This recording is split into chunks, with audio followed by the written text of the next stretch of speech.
अस्सलाम वालेकुम। आज हम लिपिड का चैप्टर 16 कंटिन्यू करेंगे जहाँ से हमने लास्ट टाइम जो है वो छोड़ा था। फैटी एसिड सिंथेसिस हमने कंप्लीट की थी। सो नेक्स्ट टॉपिक है हमारा स्टोरेज एज ट्राइसेल ग्लिसरॉल। ठीक है, टैग जो है वो स्टोर कैसे होते हैं, सब क्या होता है। ट्राइसेल ग्लिसरॉल बेसिकली है क्या सॉरी, ये ग्लिसरॉल है। ठीक है, ग्लिसरॉल, ठीक है, CH2OH, ठीक है, ये ग्लिसरॉल है। उसके साथ जो है तीन नो जगह पे फैटी एसिड लगा होता है, ठीक है, चेन, और एस्टर लिंकेज होता है इसका, एस्टर लिंक के साथ। ये ट्राइसाइल ग्लिसरॉल है। इसकी अरेंजमेंट ऐसे होती है कि कार्बन नंबर 1 पे सेचुरेटेड फैटी एसिड होता है और कार्बन नंबर 2 पे टिपिकली अनसेचुरेटेड फैटी एसिड मतलब लगा होता है। अनसेचुरेटेड फैटी एसिड अगर होंगे ना तो जो मेल्टिंग टेम्परेचर है वो कम हो जाता है। आपको पता है अनसेचुरेशन अगर होगी फैट्स की तो वो मोस्टली ऑयल फॉर्म में होते हैं, ठीक है और फिर वो जल्दी मेल्ट कर जाते हैं। ट्राइसाइल ग्लिसरॉल का जो स्टोरेज एंड फंक्शन, तो टैग जो है ये आपको पता है बीइंग लिपिड्स, ये नॉट सॉल्युबल इन वाटर, ठीक है, और ये माइसल्स नहीं बनाते, ठीक है, इस वजह से। और ये जो है वो हमारे पास एडिपोसाइट्स में आपको पता है स्टोर होंगे, वहाँ पे ऑयली ड्रॉपलेट्स की फॉर्म में स्टोर होते हैं।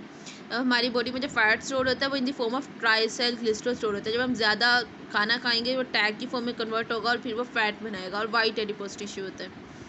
तो triacyl glycerol stored in brown adipose serves as source of heat through non shivering thermogenesis, ठीक है। बच्चों में मोस्टली इन्फेंट्स में होता है ब्राउन एडिपोस टिश्यू, ठीक है। उसमें क्या होता है कि ना, उसमें जो ये फैट है, इसमें ये माइटोकॉन्ड्रिया का एक वहाँ से जैसे हम अनकपलिंग करके ना एज पॉजिटिव का जब ये गुजरता, अच्छा ये एक बहुत ही डिफरेंट टॉपिक है, ठीक है, लेकिन माइटोकॉन्ड्रिया जो होते हैं इनकी मेम्ब्रेन से प्रोटॉन पंपिंग होती है और जब वो वापस आते हैं तो हम वो प्रोटॉन को कपल करके ऑक्सीडेटिव फॉस्फोरिलेशन वगैरह और इस सारा प्रोसेस करके ना, कार्ब्स हमने पढ़ा है कि किस तरह से हम वो इलेक्ट्रॉन ट्रांसपोर्ट चेन और सारा मैकेनिज्म जो है वो एनर्जी प्रोड्यूस कर रहा होता है। तो ये जो छोटे बच्चे होते हैं ना, बिल्कुल इन्फेंट्स, इनमें क्या होता है कि ये क्योंकि अब जैसे हम हैं, हम एडल्ट्स हैं, we can change your position और हम कोई भी चीज़ ऐसी कर सकते हैं, लेकिन इन्फेंट्स जो हैं वो ये सब नहीं कर पाते अपनी बॉडी को पोजीशन को चेंज करके। तो उनमें मतलब अल्लाह ऑलमाइटी ने ये प्रोसेस रखा है कि वो जब यहाँ से प्रोटॉन पंप होते हैं ना, तो वो बजाय इसके कि एनर्जी बनाए वो हीट प्रोड्यूस करते हैं, ठीक है। उस हीट से उनकी बॉडी को मेंटेन किया जाता है। अगर मतलब कि बहुत ही इन्वायरमेंट जो है वो, खैर ये तो एक डिफरेंट टॉपिक था। इन्वायरमेंट अगर बहुत ज़्यादा सर्दी है या इस तरह से, तो ये होता है हमारे जो लाइन कैरियर है कि ट्राइसाइल ग्लिसरॉल अगर ब्राउन एडिपोसाइट्स में स्टोर है तो वहाँ पे हीट प्रोड्यूस की जाती है, नॉन शिविंग थर्मोजेनेसिस। थर्मोजेनेसिस होता है हीट प्रोड्यूस करना। अच्छा, ग्लिसरॉल 3 फॉस्फेट जो है, इसकी सिंथेसिस जो है वो कैसे होती है। ग्लिसरॉल 3 फॉस्फेट जो है वो एडिपोस टिश्यू में, वैसे क्या होता है, ग्लूकोज आपको पता है ग्लूकोज की ग्लाइकोलिसिस होती है तो एक स्टेप बनता है डाइहाइड्रोक्सी एसीटोन फॉस्फेट, मिड में आता है। इससे जो है वो हम ग्लिसरॉल 3 फॉस्फेट डीहाइड्रोजिनेज एंजाइम की प्रेजेंस में ना ग्लिसरॉल 3 फॉस्फेट बना सकते हैं, ठीक है। अब ये जो है जो हम, ये आपको पता है ग्लिसरॉल क्या है, ये 3 कार्बन वाला एक अल्कोहल है, इधर OH, ठीक है, OH OH, ठीक है। बाकी ये कार्बन की 4 वैलेंसियाँ पूरी कर लें हाइड्रोजन लगा के, ठीक है। अब यहाँ पर जो है जब एक फैटी एसिड आता है, फैटी एसिड क्या होता है, फैटी एसिड होता है एक COOH वाला ग्रुप हो, ठीक है, और इधर R लगाओ, ठीक है। एक नॉर्मल चेंज है वो कार्बोक्सिलिक एसिड वाली, यहाँ से ये OH और H जो है ये लूज़ करके वाटर बन जाता है, ठीक है, ये वाटर बन जाता है और फिर ये बॉन्ड यहाँ पे एस्टर बॉन्ड के साथ ना ये दोनों तीनों पे लग जाते हैं, इसे हम ट्राइसाइल ग्लिसरॉल बनाते हैं बोलते हैं। तो अब ये ट्राइसाइल ग्लिसरॉल यानी कि तीनों कार्बन पे 1 2 3 तीनों कार्बन पे एसाइल ग्रुप लगाओ, फिर ट्राइसाइल ग्लिसरॉल बने। वो बनाने के लिए हमें पहले ग्लिसरॉल चाहिए, फिर हम फैटी एसिड भी बनाएंगे ना, ये है, ठीक है। इन्होंने थोड़ा सा उसको दूसरी, ये ऊपर ग्लिसरॉल का स्ट्रक्चर है 1 2 3 3 कार्बन, ठीक है, और अल्कोहल, और ये नीचे देखें आप 1 2 3 3 कार्बन, ठीक है, 1 2 3 3 कार्बन, ये देखें C डबल बॉन्ड या एस्टर लिंक है, उसके साथ ये फैटी एसिड चेंज जो है R है, ठीक है। 1 और 2 पे अनसेचुरेटेड है, अनसेचुरेटेड जहाँ आती है वहाँ पे किंक आ जाता है। ग्लिसरॉल 3 फॉस्फेट कैसे बनता है कि अब ग्लाइकोलिसिस जो नॉर्मली होती है उसमें दरमियान वाला एक स्टेप होता है, डाइहाइड्रोक्सी एसीटोन फॉस्फेट बनता है, उसको एक एंजाइम चाहिए होता है ग्लिसरॉल 3 फॉस्फेट डीहाइड्रोजिनेज। ये एंजाइम, अच्छा, डीहाइड्रोजिनेज जहाँ भी आएगा ना, इसका मतलब क्या होगा कि वहाँ पे NADH आपने यूज़ करना है, ठीक है, NADH से NAD पॉजिटिव बन जाना है या इस तरह। तो अब उससे हमारे पास ग्लिसरॉल 3 फॉस्फेट बन गया। एक तो ये चीज़ है बनाने वाली। दूसरी चीज़ जो है वो क्या है कि लीवर के पास एक एंजाइम होता है, लीवर भी प्रोड्यूस करता है ना ग्लिसरॉल 3-फॉस्फेट, ये एडिपोज टिश्यू का था। लीवर जो है वो भी इसी तरह प्रोड्यूस करेगा ग्लूकोज डाइऑक्सीजोनेज ग्लिसरॉल 3-फॉस्फेट डीहाइड्रोजनेज के प्रेजेंस में एनएडीएच यूज़ करेगा, ग्लिसरॉल 3-फॉस्फेट बनाएगा। लीवर के पास एक एडिशनल एंजाइम है जो एडिपोज टिश्यू के पास नहीं होता, glycerol kinase. Glycerol kinase, kinase का मतलब होता है फोस्फोलाइजेशन करने वाला, फॉस्फेट ग्रुप ऐड करने वाला। अब ये जो ग्लिसरॉल है ना, ग्लिसरॉल काइनेज ने क्या करना है, इसने ग्लिसरॉल को पकड़ना है, उसमें फॉस्फेट ऐड करके उससे ग्लिसरॉल 3-फॉस्फेट बना देना है। मतलब एडिपोज टिश्यू के पास एक तरीका है ग्लिसरॉल 3-फॉस्फेट बनाने के लिए, जबकि लीवर के पास दो मेथड्स हैं। एक तो वो ग्लाइकोलिसिस वाला जो है, जो प्रोडक्ट है इंटरमीडिएट डाइऑक्सी एसीटोन फॉस्फेट, उसी को पकड़ के ग्लिसरॉल 3-फॉस्फेट बना दे। दूसरा ये कि वो ग्लिसरॉल की फॉस्फोराइलेशन कर दे ग्लिसरॉल काइनेज की प्रेजेंस में, एटीपी इस्तेमाल करके ज़ाहिर फॉस्फेट ग्रुप ऐड करना है तो एटीपी चाहिए होगी, एक एंजाइम जो काइनेज है वो फॉस्फोराइलेशन ही करवाते हैं। सबस्ट्रेट इसका ग्लिसरॉल है तो ग्लिसरॉल काइनेज, तो ग्लिसरॉल 3-फॉस्फेट। दो मेथड्स हैं, इन दोनों मेथड से आपने ग्लिसरॉल 3-फॉस्फेट बना लिया। अब फैटी एसिड जो है सॉरी, ये कैसे बनती है? अब फ्री फैटी एसिड जो है वो, फैटी एसिड जो है ना, इसको जब हमें एक्टिव करना होता है किसी भी पार्टी चीज़ में एक्टिव करने के लिए, आपने देखा होगा फैटी एसिड जब हम आगे पढ़ेंगे हम देखेंगे फैटी एसिड को हम इसकी बीटा ऑक्सीडेशन करके एनर्जी प्रोड्यूस कर रहे हैं, या हम इसकी सिंथेसिस कर रहे हैं, कुछ भी कर रहे हैं, हमें जो है ना वो इसको कन्वर्ट करना होता है किसी भी चीज़ के लिए, इसको एक्टिव करना होता है। एक्टिव करने के लिए इसके साथ लगता है ग्रुप एसाइल को ए, ठीक है। तो ये फिर फैटी एसिड, ठीक है, इसे हम यूँ कह सकते हैं फैटी एसिड प्लस एसाइल को ए, ये दोनों मिलते हैं तो क्या बन जाता है फैटी एसाइल को ए, ठीक है, फैटी एसाइल को ए, ठीक है। और in the presence of enzyme fatty acyl को ए सिंथेटेज, जाहिर हो रहा नाम से, फैटी एसाइल को ए सिंथेटेज बनाने वाला, ये दूसरा नेम है इसका थायोकिनेज, इसकी प्रेजेंस में फैटी एसिड की एक्टिवेशन हो जाती है। अब हमारे पास क्या, अब हमने टैग बनाना है, ठीक है, उसके लिए हमें दो चीज़ें चाहिए थी, ग्लिसरॉल चाहिए था, दूसरा हमें फैटी एसिड चाहिए था। ग्लिसरॉल 3-फॉस्फेट हमने बना लिया, एडिपोज टिश्यू में एक मेथड से बनाया और लिवर में दो जो है मेथड से, हमारे पास ग्लिसरॉल काइनेज भी था और ग्लिसरॉल 3-फॉस्फेट डीहाइड्रोजनेज भी था, दोनों से बना लिया। अब जो फैटी एसिड है, ठीक है, उसको हमने एक्टिव भी कर लिया, फैटी एसाइल को ए बना लिया। अब टैग बनाओ जी, टैग कैसे बनाना है? अब ये ग्लिसरॉल 3-फॉस्फेट है, ठीक है, और ये सारा इन दोनों को दरमियान में करवा दो काम। ये देखें ग्लिसरॉल 3-फॉस्फेट आपने पहले बनाया हुआ है, ठीक है, CH2H वही 3 कार्बन 1 2 3, तीनों के साथ अल्कोहल OH 3-फॉस्फेट है, तो ग्लिसरॉल 3-फॉस्फेट का क्या मतलब है, थर्ड कार्बन फॉस्फेट ग्रुप लगा हुआ है ये, ठीक है। अब यहाँ पे आता है हमारे पास, ठीक है, अब आप जो है ना एंजाइम यूज़ करोगे एसाइल ट्रांसफरेज। एसाइल ग्रुप क्या होता है? एसाइल ग्रुप होता है इतना पोर्शन जो होता है ना हमारा COR, इतना जो पोर्शन होता है ना फैटी एसिड का। वैसे फैटी एसिड का स्ट्रक्चर क्या है, COOH, ठीक है, और इधर R, तो ये वाला जो पोर्शन होता है ना फैटी एसिड का, इसे हम बोलते होते हैं क्या, एसाइल, एसाइल ग्रुप, ठीक है। तो अब ये जो है को ए के साथ लगा हुआ है तो ये एक्टिव फॉर्म है, ठीक है, फैटी एसाइल को हमने अभी फैटी एसिड को एक्टिव किया था। एसाइल ट्रांसफरेज क्या करेगा, ये COR ग्रुप जो है ना वो इस पहले कार्बन पे लाके अटैच कर देगा, को ए निकल जाएगा, जो ये को ए ग्रुप था ये कहेगा, इसे बोलेगा बस अब तुम निकल जाओ, मेरी ज़िंदगी पूरी हो गई है, तुमने मुझे एक्टिव कर दिया, बात ख़त्म। लेकिन अब मैं जा रहा हूँ ग्लिसरॉल 3-फॉस्फेट के पास, बिकॉज वो ज़्यादा प्यारा है। तो अब ये CH2OCOR जो है ना, ये यहाँ पे देखें, या इसमें क्या चेंज है, इसमें पहले ग्रुप पे आके क्या लग गया, ये एसाइल ग्रुप लग गया, दूसरा वैसे ही है। वैसे इसे बोलते हैं हम लाइसोफॉस्फेटाइडिक एसिड। फॉस्फेटाइडिक एसिड क्या होता है बच्चों? फॉस्फेटाइडिक एसिड बोलते हैं 3 कार्बन वाला ग्लिसरॉल था ना, तीसरे कार्बन पे फॉस्फेट ग्रुप लगा था, पहले कार्बन पे फैटी एसिड लगा है, लेकिन दूसरे फॉस्फेटाइडिक एसिड में दूसरे कार्बन पे भी फैटी एसिड लगा हुआ होता है, ठीक है। तो ये जो सारा स्ट्रक्चर होता है ना, बाकी हाइड्रोजन पूरे कर लें, ये जो सारा स्ट्रक्चर इसे बोलते हैं फॉस्फेटाइडिक एसिड। अगर कुछ इस तरह से होकर दरमियान वाला एक फैटी एसिड मिस हो जाए, ठीक है, वो नहीं लगा हुआ, तो फिर हम तब ये से कहते थे कि ये लाइसोफॉस्फोलिपिड है, ठीक है, लाइसोफॉस्फोलिपिड है, लाइसोफॉस्फेटाइडिक एसिड है, ठीक है। अब लाइसोफॉस्फेटाइडिक एसिड, फॉस्फेटाइडिक एसिड का स्ट्रक्चर ये, तो अब हमने इसको बोला कि एक फैटी एसिड निकल जाएगा तो ये लाइसोफॉस्फेटाइडिक एसिड बन जाएगा। तो अब देखो यहाँ पे हमने क्या किया है, ये फॉस्फेट थर्ड पे तो लगा हुआ था, पहले पे मैंने एसाइल ग्रुप लगा दिया, एसाइल ट्रांसफरेज से, तो क्या बन गया, लाइसोफॉस्फेटाइडिक एसिड। अब नेक्स्ट क्या कि नेक्स्ट एक और एसाइल ट्रांसफरेज आएगा, एक और फैटी एसाइल को आएगा, इसका नाम क्या है जी, इसका नाम है फैटी एसाइल को ए, ठीक है। फैटी एसाइल को आएगा, को ए निकल जाएगा, एसाइल ग्रुप जो है वो दूसरे कार्बन पे लग जाएगा। अब ये क्या बन गया, अब ये प्रॉपर में फॉस्फेटाइडिक एसिड बन गया, ठीक है। इन्होंने इसको यहाँ पे लिखा डाइसाइल ग्लिसरॉल फॉस्फेट, ठीक है, ये ग्लिसरॉल है, 2 एसाइल है और तीसरा फॉस्फेट है, हो गया नाम। ये उन्होंने दूसरी तरह से उसका नाम लिख दिया, ठीक है। अब तीसरा इसमें क्या है, अब ये हो गया, लेकिन हमें क्या बनाना है, हमें तो ट्राइएसाइल ग्लिसरॉल बनाना था कि ग्लिसरॉल के तीनों कार्बन के साथ फैटी एसिड लगा होता, लेकिन ये फॉस्फेट कहाँ से आ गया, इसको निकालो भैया। अच्छा, मैंने अभी आपको एक चीज़ बताई यहाँ पे, जब हमें फॉस्फोराइलेशन करनी होती है तो हमें किस चीज़ की ज़रूरत होती है, काइनेज की। और तो जब हमें डीफॉस्फोराइलेट करना होगा तो किसकी ज़रूरत होगी, फॉस्फेटेज की, ठीक है, फॉस्फेटेज की। डोंट माइंड माई गंदी गंदी राइटिंग। अच्छा, तो ये फॉस्फेटेज आएगा, ये क्या करेगा, ये इस फॉस्फेट बॉन्ड को ब्रेक करेगा, उससे कहेगा तुम निकलो यहाँ से, मुझे तुम्हारी ज़रूरत नहीं है। फॉस्फेटेज उदास हो जाएगा और फॉस्फेटेज निकल जाएगा, लेकिन वो जाते जाते इसका पानी अपने साथ ले जाएगा। वो कहेगा कि भाई समझा करें, फॉस्फेटेज तो निकल गया, लेकिन वो इससे इसका दाना पानी अपने साथ ले गया, ठीक है। तो फॉस्फेटेज ने पानी ऐड करवाया और खुद निकल गया वहाँ से, ठीक है। अब क्या बन गया आपके पास, ये डाइसाइल ग्लिसरॉल, पहले के ऊपर उसी तरह से साइल ग्रुप लगा हुआ है, दूसरे के ऊपर उसी तरह से साइल ग्रुप लगा हुआ है, तीसरा फॉस्फेटेज उसको तो हमने धक्के मार के निकाल दिया था ना, तो क्या बन गया, डाइसाइल ग्लिसरॉल।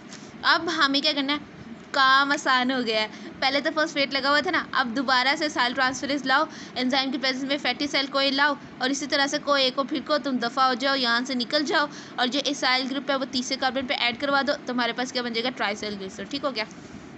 मज़े का था, मैंने जब ये फर्स्ट टाइम पढ़ा था तो मुझे बहुत मज़ा आया था, स्टोरी बन के बहुत अच्छा लगता है। अच्छा, ट्राइसाइल ग्लिसरॉल का फेट क्या है in liver and adipose tissue. अच्छा, देखो, ट्राइसाइल ग्लिसरॉल जो है वो स्टोर होता है हेल्दी लीवर में, मोस्ट इज एक्सपोर्ट जो, और बाकी जो है वो एक्सपोज कर देता है, लीवर जो है वो VLDL जो है ना, वेरी लो डेंसिटी लिपोप्रोटीन बना के इधर उधर भेज देता है, और ये अच्छा नहीं होता। अच्छा, अब फैट की मोबिलाइजेशन कैसे करानी, ये तो आपने स्टोर करा लिया। अब जब फॉर एग्जांपल अब बंदा खाता गया, अब उसे वेट लूज़ करना है, तो वेट लूज़ करने के लिए जो उसकी बॉडी में जो ट्राइसाइल ग्लिसरॉल जो फैट आपने स्टोर किया वो कैसे मोबिलाइज होती है। अच्छा, yield from complete fatty acid की कंप्लीट ऑक्सीडेशन, जिससे कार्बन डाइऑक्साइड वाटर बनेगा, कितनी एनर्जी मिलेगी, 9 किलो कैलोरी 1 ग्राम से फैट, ठीक है। जबकि अगर हम कार्बोहाइड्रेट की बात करें या प्रोटीन की बात करें तो उसके 1 ग्राम खाने से 4 किलो कैलोरी एनर्जी मिलती है, यानी कि फ़ैट में एनर्जी ज़्यादा होती है, बात हमें पहले ही पता थी। Fatty acid release from fat, तो फैटी एसिड को रिलीज़ करवाना है, फैट क्या है, ट्राइसाइल ग्लिसरॉल क्या, अभी हमने ट्राइसाइल ग्लिसरॉल बनाया था। अब हम पता क्या करेंगे, अब हम ना इसमें से ना फैटी एसिड को काटते जाएंगे, फैटी एसिड को काट देंगे और ग्लिसरॉल को लैदा कर देंगे, ठीक है। ये तो हमने सिंथेसिस की थी ना अभी, तो अब इसकी ब्रेक डाउन करने लगे हम, इसको मोबिलाइज करने लगे। उसके लिए हमें एंजाइम चाहिए होता है एडिपोज ट्राइग्लिसराइड लाइपेज लिपिड को ब्रेक डाउन करने वाला, ठीक है, विच जनरेट, और इससे क्या होगा कि ये एक फैटी एसिड ये रिलीज़ करेगा, ठीक है। फॉर एग्जांपल ये यहाँ से कर देता है तो ये बैक अप जाएगा, ये क्या बन जाएगा, डाइसाइल ग्लिसरॉल, ठीक है, डाइसाइल ग्लिसरॉल बन जाएगा। फिर हार्मोन सेंसिटिव लाइपेज आएगा, वो एक और जो फॉर एग्जांपल मैंने जो है वो एक रिलीज़ कर दिया, ये वाला रिलीज़ कर दिया fatty acid, adipose triglyceride lipase जो है, अब मैंने सिंथेसिस की थी, अब मैं डिग्रेडेशन कर रही हूँ। एडिपोज ट्राइग्लिसराइड लाइपेज ने एक जो फैटी एसिड है वो काट दिया, पीछे क्या बचा, ये ट्राई था तो अब 2 एसाइल बचे, तो डाइसाइल ग्लिसरॉल। अब हार्मोन सेंसिटिव लाइपेज ने दूसरा भी रिमूव कर दिया, तो पीछे कितना बचा, 2 नहीं अब 1 बचा, तो अब कितना बचा, मोनो, ठीक है, मोनोसाइल ग्लिसरॉल। तो अब मोनोसाइल ग्लिसरॉल लाइपेज जो है वो इसको मोनोसाइल ग्लिसरॉल MEG मोनोसाइल ग्लिसरॉल लाइपेज जो है वो इसका तीसरे वाले साइल ग्रुप भी रिमूव कर देगा। फिर क्या बचेगा, फिर तीनों फैटी एसिड अलहदा हो गए और ग्लिसरॉल अलहदा हो गया, यानी कि हम वहीं पे पहुंच गए जहाँ से हमने शुरू किया था, ठीक हो गया। अब हार्मोन सेंसिटिव लाइपेज जो है इसका थोड़ा सा मैकेनिज्म जो इन्होंने बताया हुआ है वो थ्योरी पढ़ने की जरूरत है, मैं आपको यहीं से बता देती हूँ। अब देखें जी, ये बात मेरे ख्याल है मैंने आपको पहले भी बताई थी, but I will repeat it. अगर बॉडी में इंसुलिन कब रिलीज़ होता है, शाबाश जल्दी जल्दी बताओ, पहले तो बताओ।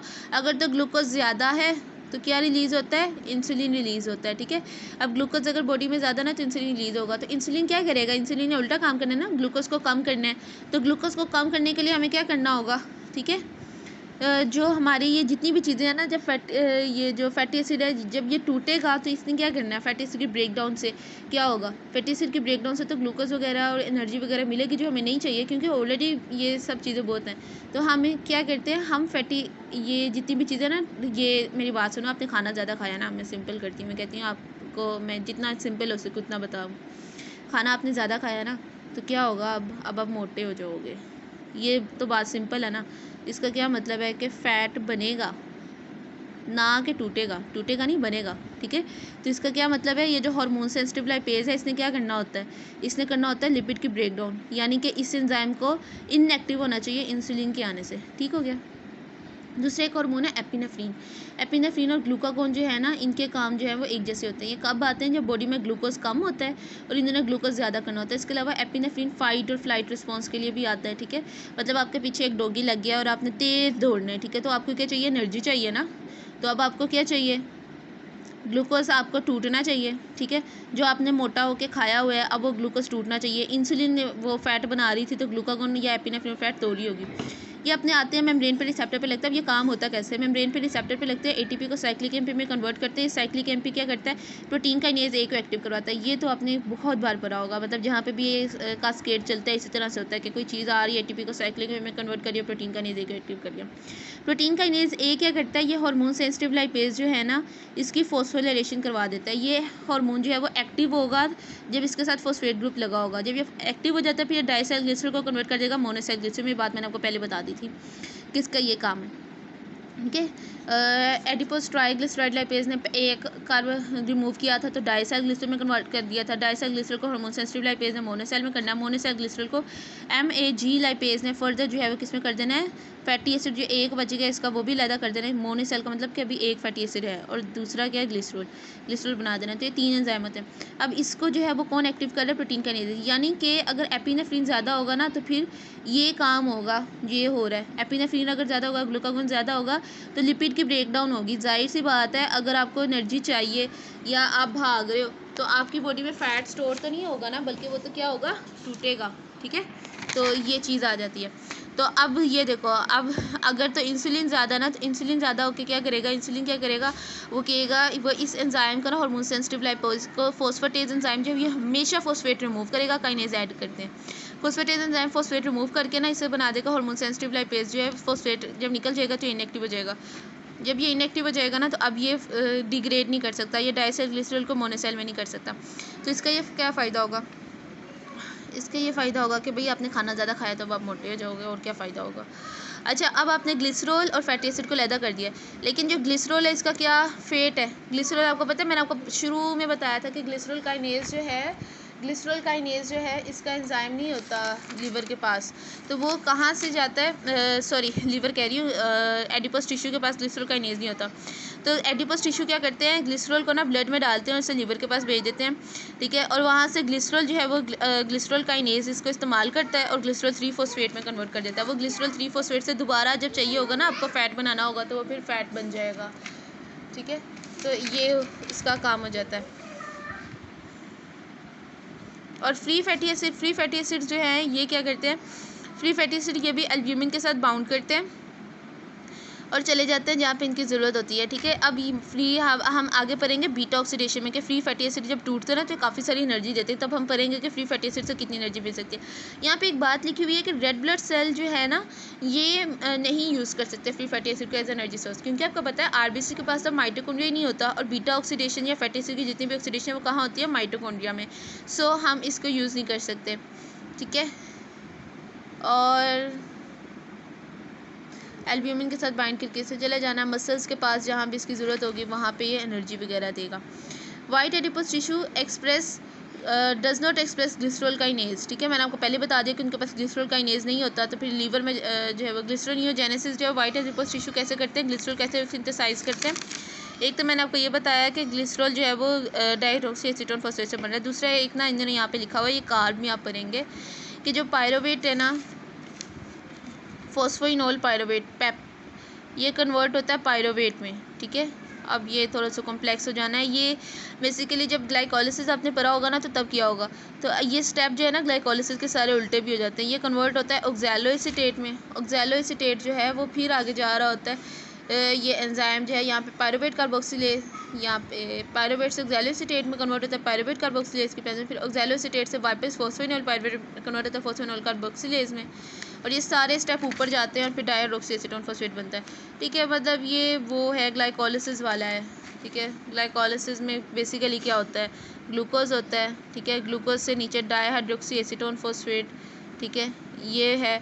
और एंड पे जाके ना पायरोवेट था, तो ये स्टेप हम रिवर्स कर सकते हैं कि पायरोवेट से बैक ये चला जाए और हमें ये मिल जाए, ये मिल जाएगा डाइहाइड्रोक्सी फॉस्फेट। तो फिर हम क्या करेंगे, फिर हम ये करेंगे कि उसको इससे ग्लिसरॉल 3-फॉस्फेट डिहाइड्रोजनेज की प्रेजेंस में ग्लिसरॉल 3-फॉस्फेट बना देंगे। मेटाबॉलिज्म जो है ना ये बड़े मज़े का होता है, बस उसमें थोड़ा सा एक चीज़ें समझ आ जाए ना कि क्या चीज़ कैसे बन रही है, किस तरह से हो रही है, तो फिर हम उसको ईजिली अंडरस्टैंड कर सकते हैं। Okay, best of luck, Allah.